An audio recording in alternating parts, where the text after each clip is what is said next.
What's up, guys? Star here today with my first battle for MLBA.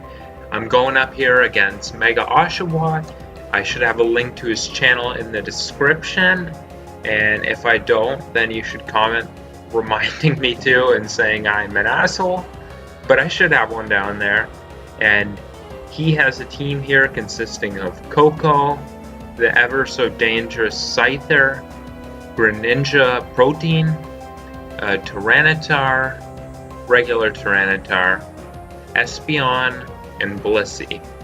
And I've got a team here consisting of a physically defensive Mega Venusaur with knockoff Giga Drain, Leech Seed, and Synthesis, a Scarf Pheromosa with U-Turn, Ice Beam, Low Kick, and Poison Jab, a physically leaning mix Tornadus with Defog, Superpower, Knockoff, and Hurricane, especially defensive Assault Vest Metagross with Pursuit, Meteor Mash, Hammer Arm, and I forget the last move. Was it Ice Punch? It may have been. And I'm just the worst at memorizing my sets nowadays. I think I might be getting Alzheimer's or something.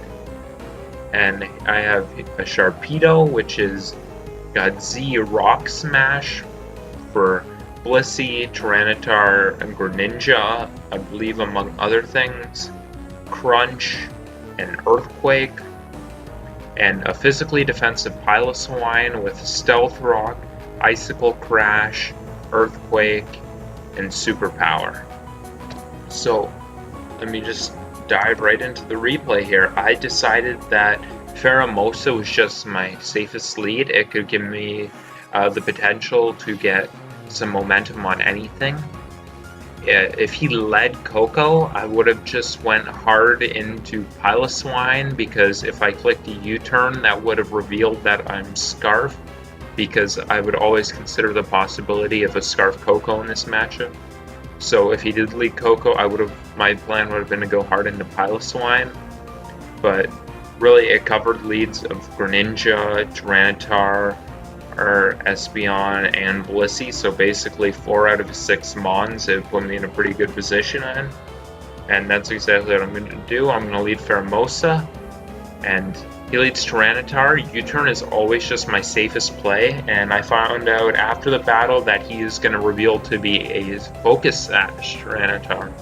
So if I went for Low Kick, I would have potentially lost my Pheromosa right there. And yeah, I was just going to play really safe with Pheromosa because I knew that Pheromosa was going to be my win condition in this game. At least that's how I always planned it out. And I'm going to go into Piloswine, and he's going to miss his Stone Edge here, but you're going to find this game gets a little bit funny where we're not going to dwell too much on any hacks. And I'm just going to go for Icicle Crash and miss it.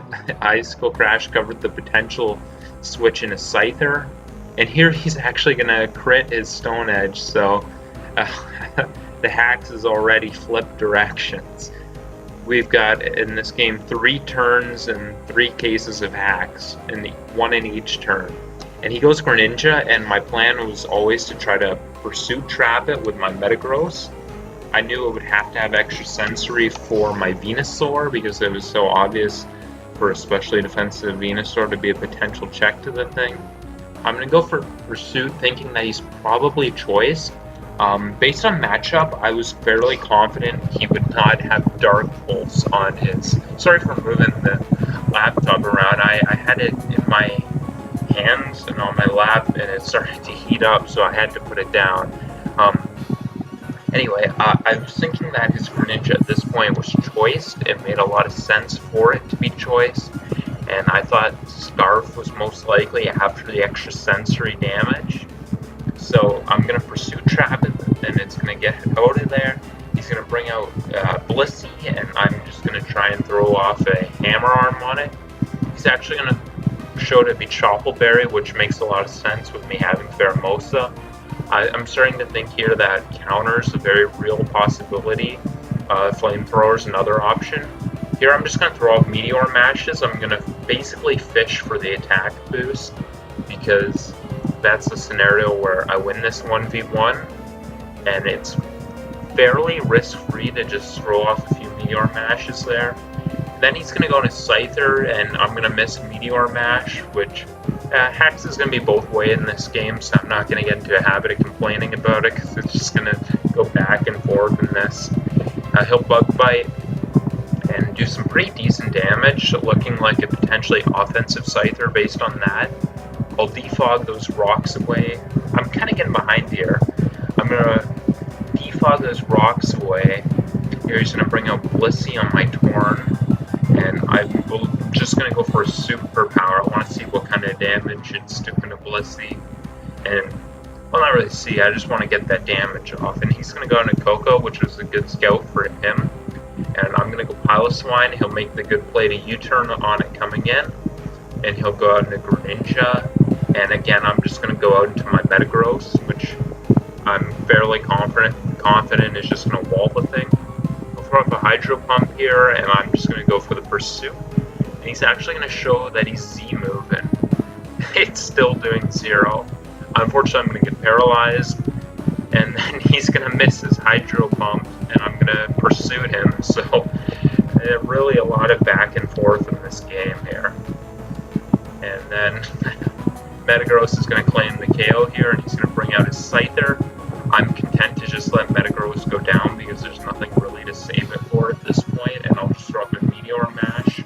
He'll bring out Blissey, and here I'm going to just click my Hammer Arm, because if he wished up, I had a good chance to score a KO there. I'll bring out my Sharpedo here, and I'm going to make a little bit costly of a mistake here.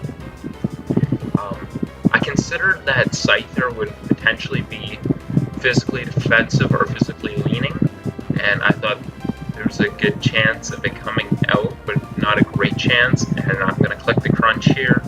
Crunch would put Blissey in range of it clicking Protect and me KOing through the Protect with my Z move.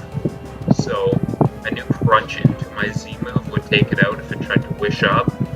But it covered the Scyther play, but it's actually going to be costly here because I could have just took Blissey out with my Z move, and it's going to get to paralyze me here, which kind of sucks for my Sharpedo, which had a little bit of potential there. But I could have done either thing there, and I just kind of made the incorrect play, and that's going to happen.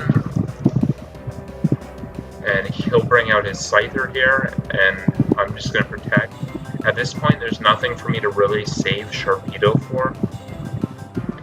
I'm paralyzed, so I'm going to need to get to +3 to outspeed Espeon. There's just really not anything for me to save it for. I'm just going to throw up some crunches and try to get Scyther low when it takes me out. Keeping Scyther low is going to be important for me, and Scyther's going to get a KO there with the U-turn.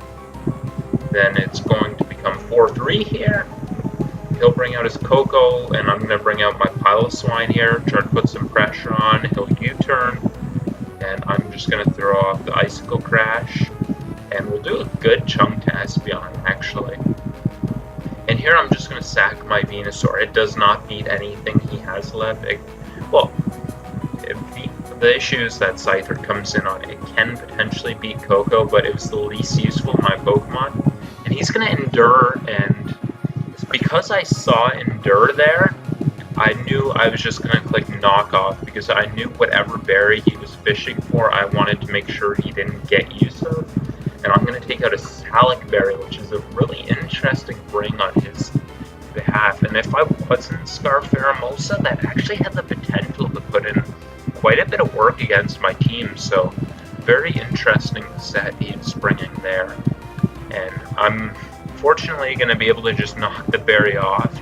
And then I'm going to be able to take a Psychic, because Venusaur is a fat motherfucker, and I'm going to take down the Espeon.